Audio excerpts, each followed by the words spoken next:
Good morning friends, welcome to our class. Let's start our next exercise 10.2. It is very easy.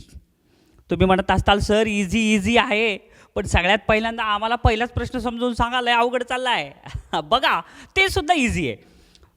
काय दिले प्रश्न वाचा आणि तुम्ही सोडवलंय का एकदा 10.2 अगोदर सोडवलं ना स्वतः मनाने? छान. बघा मग आता काय चुकलं असेल, काय बरोबर असेल ते तपासून घ्या. Question number 1. When a number is multiplied by 10. आता बघा when a number म्हणले, नंबर कोणता माहिती आहे का? नाही, मग सपोज करायचा x हे नंबर आहे, तर ह्या नंबरला मल्टिप्लाइड बाय 10. ह्या नंबरला कितीने मल्टिप्लाय केलं? 10. एवढं समजलं? 10 आणि x ह्याच्यामध्ये काहीही साईन नाही, म्हणजे काय असते मल्टिप्लिकेशनचं साईन, म्हणजे ते 10x झालं. एवढा अर्थ समजला? When a number is multiplied bye 10 इन्स्टीड of 16 म्हणजे ह्या नंबरला 10 मल्टिप्लाय केलं, पण खरं करायचं होतं किती ना? 16 ना. म्हणजे हे झालं 16x. ह्यानं मल्टिप्लाय करायचं होतं तर केलं ह्यानं. पुढं काय म्हणलंय? It's product decreased by 13. It's product. मग आता ह्या दोघांचं जे प्रोडक्ट आहे, प्रोडक्ट म्हणजेच काय रे? त्यांचा गुणाकार. त्यांचा जे गुणाकार आहे ते डिक्रीज होते. डिक्रीज म्हणजे वजाबाकी. आणि कितीनं डिक्रीज होते? 30 समजलं? ह्याचा गुणाकार 100 आला तर ह्याचा गुणाकार 60 येतो. आणि 60मधून 100मधून ह्याचा 100 आला गुणाकार, तर ह्याचा येतो 70. मग 100मधून 70 गेले, उरले किती? 30. मग आता ते काढायचं एक्सची व्हॅल्यू. मग फार सोपं आहे. 16x आणि हे 10x म्हणून गेले किती? 10 निघून गेले, 6x उरले. 6x is equal to 30. 6 आणि x हे मल्टिप्लिकेशनमध्ये, तिकडे जाऊन डिव्हिजनमध्ये. x is equal to 30 upon 5. 30 upon 6. 6 1 जा 6, 6 5 जा 30. x is 5. So option is our 1. समजलं सगळ्यांना? प्रश्न समजला की उत्तर येते. मग सांगा बरं, खरंच आहे का नाही सोपं? Question number 2. Look at in your books. What will be the product? What will be the product म्हणजे गुणाकार काय असेल? बरोबर आहे. What will be the product? कोणाचा गुणाकार? Of the greatest 5 digit number.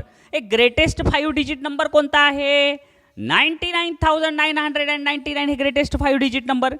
And 2 digit greatest even number.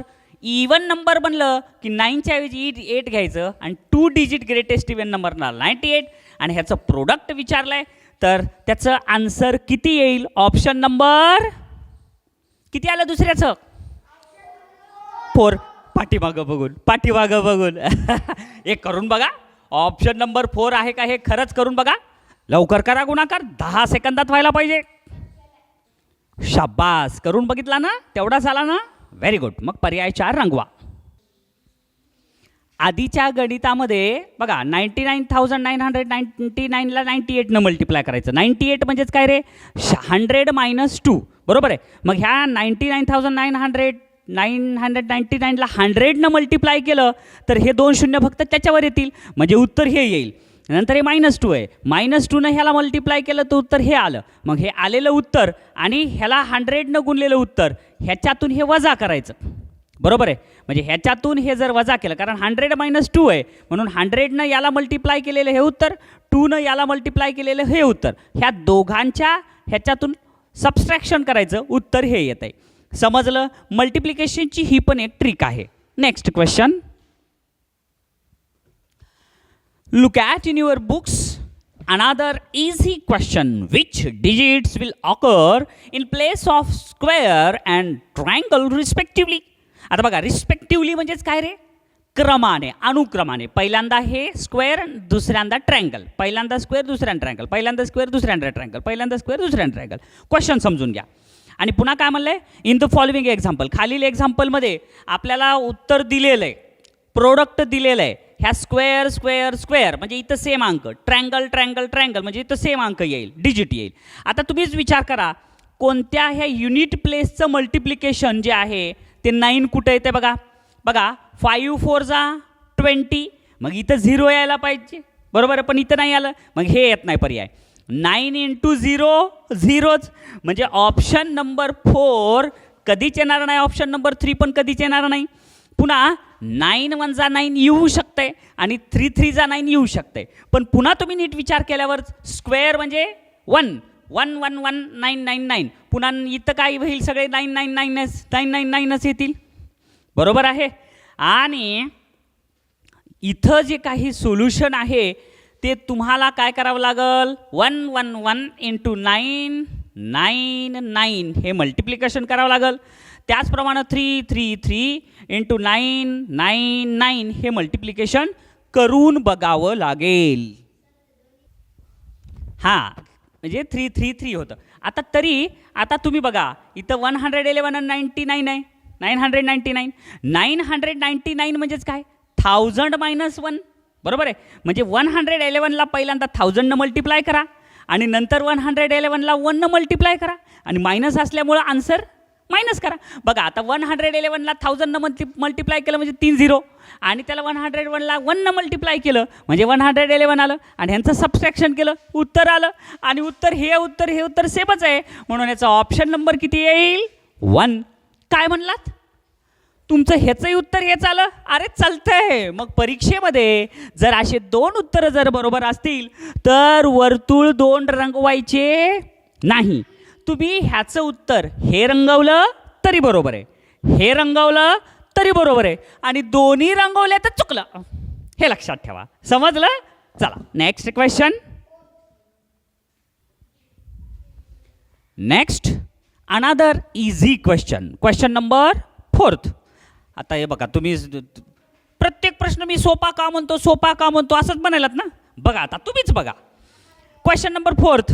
अरे बघा, आता उत्तर वाचायच्या आधीच तुम्हाला उत्तर आलं, प्रश्न वाचायच्या आधीच उत्तर आलं, म्हणजे आहे का नाही सोपे, सगळे प्रश्न सोपे आहेत आपले. 11,150 × 0 × 25 × 15. तर ह्याचं उत्तर लक्षात ठेवा, जर 0 कुठंही मल्टिप्लिकेशनमध्ये आलं तर त्याचं सोल्युशन 0च. यानं ह्याला 0 गुणलं तर 0 आलं, पुन्हा ह्या 0नं ह्यांना गुणलं 0 आलं, पुन्हा ह्या 0नं 15ला मल्टिप्लाय केलं तरी सुद्धा किती आलं, 0. समजलं? म्हणून ऑप्शन नंबर किती, right. Next question. Look at in your books boys, question number 5 चालू आहे. तर काय दिले बघा, 4 TTH × 5T, आणि सोल्युशन काय आहे ते आपल्याला ऑप्शनमध्ये शोधायचं. मग आता 4 TH म्हणजे 1000 आणि T म्हणजे 10,000, म्हणजे 4 10,000 म्हणजे 40,000 हे आलं, एवढं समजलं. त्याच्यानंतर 5T म्हणजे 50,000, असं लिहिलात तर चुकलं. तुम्हाला वाटेल 40 म्हणजे इथं 40,000, मग आता इथं सुद्धा 5T म्हणजे 50,000, अरे चुकला. जर 10,000 लिहायचं असेल तर त्याची पद्धत 10,000ची अशी नाही आहे, 10,000ची पद्धत हीच आहे. म्हणून हे झालं 4TH म्हणजे 40,000, आणि 5T म्हणजे 5 टेन्स, युनिट आणि टेन्स असते ना, तसं 5T म्हणजे 5 टेन्स म्हणजे किती झाले हे 50. ह्याला कितीनं मल्टिप्लाय करायचं आता, 50नं. मग आता बघा अगदी सोपं आहे, 50नं ह्या शून्याला गुणलं 0 1 2 3 4 0 1 2 3 4 0, आणि 50 × 4 किती आलं 200, म्हणजे 5 चोक 20, इथे एक शून्य होता म्हणून ते 0 दिला. मग आन्सर किती आला आपलं 20 लाख. आता हे 20 लाख म्हणजे हे कसं लिहावं लागेल तुम्हाला, ऑप्शन नंबर किती आहे. जर असं जर लिहिलं हे 20 लाख तर हे बरोबर आहे का हे बरोबर आहे, ऑप्शन नंबर फर्स्टच बरोबर आहे, कारण 10 लाख आहे हे. हां 10 लाख म्हणजे किती झाले ते 2 करोड झाले, आणि 20,000 म्हणजे हे काय 10,000 म्हणजे 2 लाखच झाले, बरोबर आहे. म्हणून याचं करेक्ट ऑप्शन काय, ऑप्शन नंबर फास्ट. नेक्स्ट पहा, आणखीन एकदा सांगतो. हे बघा 2 लाख म्हणजे हे 2 लाख, मग आपल्याला तर असं आहे 20 लाख म्हणजे हे येणार नाही. त्याच्यानंतर 20 TH म्हणजे 20,000. 10,000ला किती झिरो असते? 4 झिरो. मग आपण 20 लिहिलं, त्याच्या पुढं 4 झिरो लिहिले. मग आता हे किती झाले? हे 2 लाख झाले, मग हे पण येणार नाही. त्याच्यानंतर इथं 20 लाख पाहिजे आपल्याला. आता 10 लाख. जर 10 लाख असेल तर 10 लाखला किती झिरो असतात रे? 6. म्हणून आपण 20 लिहिलं आणि ह्या 10 लाखचे 6 झिरो लिहिले. मग हे किती झाले ही संख्या? कॉमा देऊन पहा, 2 करोड. मग हे पण येणार नाही, म्हणून ऑप्शन करेक्ट आहे फर्स्ट. ह्याच्या सारखा प्रश्न परीक्षेत आल्यावर चुकू नका. Next question number 6. काय दिले? Look at in your books. If the digit is same in the boxes. प्रश्न वाचायचा नीट हा. त्या बॉक्सेसमध्ये जो अंक आहे तो सगळा सारखा असेल, देन फाइंड द डिजिट. तर उत्तर शोधा. ह्याच्यातला डिजिट कोणता असेल? एकदम सोपं आहे. इथं 5 आहे, इथं 5 आहे. इथं अंक ह्याच्यातला कोणताही जर टाकला, समजा आपण 4 4 आणि इथं 4 4 टाकला, तर तेच सेम नंबर आहेत. म्हणजे सेम नंबरनं मल्टिप्लाय करायचं आहे आणि युनिट प्लेसला 5 आहे. तर त्याची ट्रिक तुम्हाला माहिती पाहिजे. जर आपण 15चा स्क्वेअर काढला तर हे जे टेन्सला आहे त्याच्या पुढचा नंबर काय करायचा? 1, त्याच्या पुढचा 2, म्हणजे ह्याचं मल्टिप्लिकेशन करायचं. 2 आलं आणि त्या 2च्या पुढं 25 लिहायचं. हे झाला 15चा स्क्वेअर. 25चा स्क्वेअर ही 25चा स्क्वेअर. इथं 5 युनिटला आहे म्हणून 25 लिहायचं. ह्या 2च्या पुढं कोण आहे? 3. मग 3 × 2 किती आलं? 6. त्याच्यानंतर 35चा स्क्वेअर. शेवटी 25 लिहा. 3च्या पुढं कोण आहे? 4. म्हणजे 4 × 3 12. हे समजलं? मग आता इथं सुद्धा तीच ट्रिक वापरायची तुम्हाला. जसं हे 45चा स्क्वेअर, 55चा स्क्वेअर, 66, 65चा, 75चा, 85चा, 95चा, बरोबर आहे, असे काढतात ना. मग तुम्ही जर समजा 105चा जर काढलात तर शेवटी 25 लिहायचे आणि ह्या 10च्या पुढं कोण आहे? 11. मग आता ते किती आलं? 110. बरोबर आहे. आपल्याला दिले हे 132 आणि शेवटी 35. मग आता 25 आहे. मग आता हे 1 जर आपण इथं जर घेतलं, बरोबर आहे, तर किती होईल? स्क्वेअर. मग 11च्या पुढं कोण आहे? 12. मग आता तुम्ही जर 12 आणि 11 ह्यांचं मल्टिप्लिकेशन केलात तर किती येईल? किती येईल? 11 दोन्ही 22ला 2, हात चाला 11 1 11 आणि 3 11 आणि 2 13. म्हणजे 132 हे गुणाकार, त्याच्या पुढं 25. म्हणजे हे उत्तर आणि हे उत्तर सेम आहे, म्हणजे हे 1 आहे. म्हणून याचा ऑप्शन नंबर किती? 1 1 1. इथं 1 1 येईल आणि सोल्युशन तेच येईल. लक्षात आलं? परीक्षेत हेच प्रश्न येईल असं नाही, पण ह्याच्या सारखे प्रश्न आले तर तुम्ही चुकू नये. आलं का लक्षात? Next question number 7. आपल्याला काय दिले हे नीट पहा. मल्टिप्लिकेशन दिली आहे 2 आणि त्या मल्टिप्लिकेशनचा आन्सर आपल्याला ॲड करायचा आहे, ॲडिशन. आणि 2 कंडिशन आहेत आणि त्याचा ऑप्शन शोधा. म्हणजे आता हे पहिल्यांदा मल्टिप्लिकेशन करा, हे मल्टिप्लिकेशन करा, दोघांचं उत्तराचं ॲडिशन करा. मग आता तुम्हाला सोपी पद्धत सांगू, तुम्हाला तर येते. 25 गुणिले हे करायचं, उत्तर काढायचं.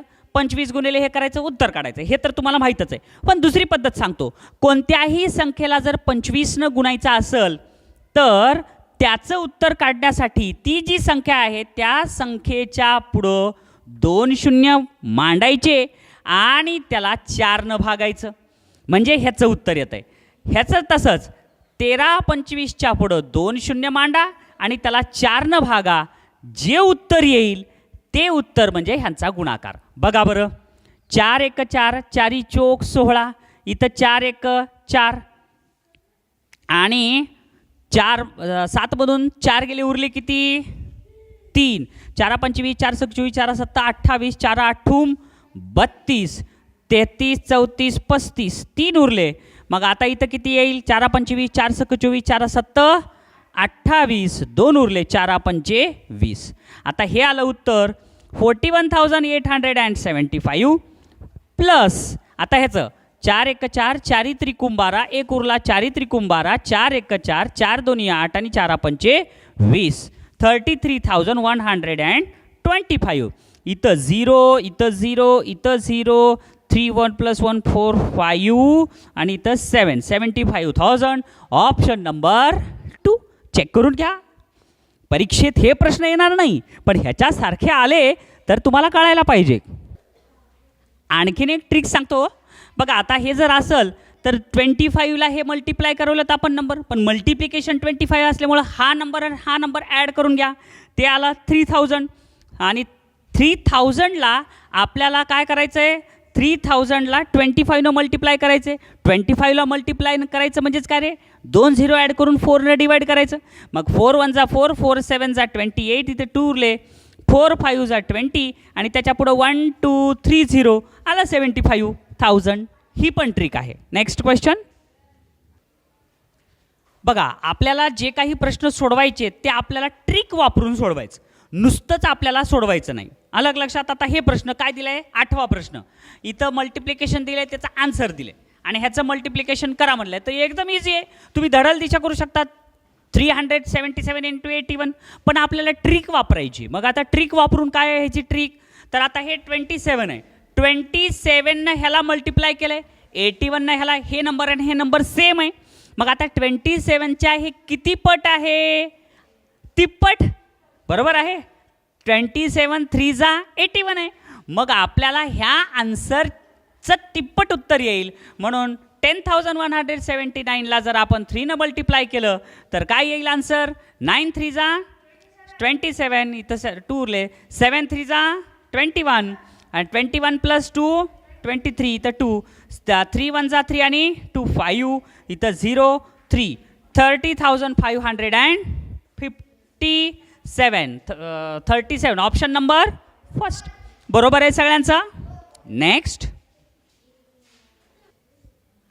Next question number 9. अरे रे रे मुलांनो, पहिला प्रश्न आणि 9वा प्रश्न तर सेमच आहे. फर्स्ट क्वेश्चन आणि 9th क्वेश्चन एकदम सेम आहे, एकदम. बघा आता, if number is multiplied by 8. आता एक नंबर आहे, हे कोणताही नंबर म्हणजे सपोज x, या नंबरला मल्टिप्लाय केलं 8नं, तर पुढं काय म्हणलंय, if number is multiplied by 8 instead of 5. खरं तर त्याला कितीनं मल्टिप्लाय करायचं होतं, त्याला मल्टिप्लाय करायचं होतं 5नं, पण केलं मल्टिप्लाय 8नं. तर पुढं काय म्हणलंय, द प्रोडक्ट इन्क्रीजेस बाय 39. तर प्रोडक्ट काय झालं, इन्क्रीज म्हणजे वाढलं, म्हणून प्लस करायचं. आणि हे किती आलं, कितीनं वाढलं, 39. ह्याचं प्रोडक्ट आणि ह्याचं प्रोडक्ट मिळलं तर ते कितीनं वाढताय, ते 39नं वाढल. बरोबर आहे. मग 39नं वाढल म्हणजे इन्क्रीज म्हणजे वाढल म्हणजे काय, सबस्ट्रॅक्शन. ह्याचं जे प्रोडक्ट आहे ते, ह्याचं जे प्रोडक्ट आहे ते, तर उत्तराचा फरक हे इन्क्रीज होते 39नं. मग अशा पद्धतीनं एक आपलं गणित तयार झाल्यावर मग तुम्हाला त्याचं 8 - 5 किती झाले, 3x = 39. मग एक 3 आणि x हे मल्टिप्लिकेशन होईल, तिकडे जाऊन काय होईल, डिव्हिजनमध्ये जाईल. आणि मग 3 1 जा 3, इथं 3 3 जा 9, x = 13. म्हणून ऑप्शन नंबर किती, 3. नेक्स्ट. हा प्रश्न नीट समजून घ्या, परीक्षेत असा प्रश्न येऊ शकतो, ह्याच्यासारखा हा नाही आला तरी. 10th क्वेश्चन पहा काय म्हणलंय, 2700 × 10 3 10s - 5 युनिट्स. आता 5 युनिट्स म्हणजे 5च, 3 10s म्हणजे 10sच्या पुढं 1 0 असते, 10s म्हणजे काय 1 0, 100s म्हणजे किती शून्य, 1 2 0 आणि किती 2700. मग 2700 × 30. मग आता हे गुणाकार करायचा. मग आता हे गुणाकार केला 27 × 30, तर ते किती आलं, 1 2 3 0 दिले आणि 27 × 3 केलं 81 आलं. आता सबस्ट्रॅक्टेड बाय 5, तर मग ह्याचं सबस्ट्रॅक्शन केलं तरी किती आलं, 80,995. ऑप्शन नंबर किती, ऑप्शन नंबर 4. नीट बघा, इथं तुमची गलतफहमी होऊ शकते. 81,000तून 5 वजा करायचं, तर आता इथं किती आहे, 0, तर इकडला 1 तिकडं जाईल म्हणजे इथं 9 होईल, इथं 10 होईल. पुन्हा इथं 9 झाले, इथं 1 होते ते किती झाले, 0. 1 होते ते किती झाले, 0. मग आता 10 - 5 आले 5, पुन्हा 9 पुन्हा 9, हे 0ला 0 8. हे समजलं. म्हणून ऑप्शन नंबर 4. विद्यार्थी मित्रांनो, आजच्या या एक्झरसाइज 10.2 या महत्त्वाच्या भागामधील परीक्षेत प्रश्न 100% येतात. तुम्हाला सगळं समजलं असेल अशी आशा आहे. हे प्रश्न नाही आले तरी परीक्षेत ह्याच्यासारखे प्रश्न येतात, त्यामुळं काळजीपूर्वक सगळेजण अभ्यास केला. तुम्हाला खूप शुभेच्छा. धन्यवाद.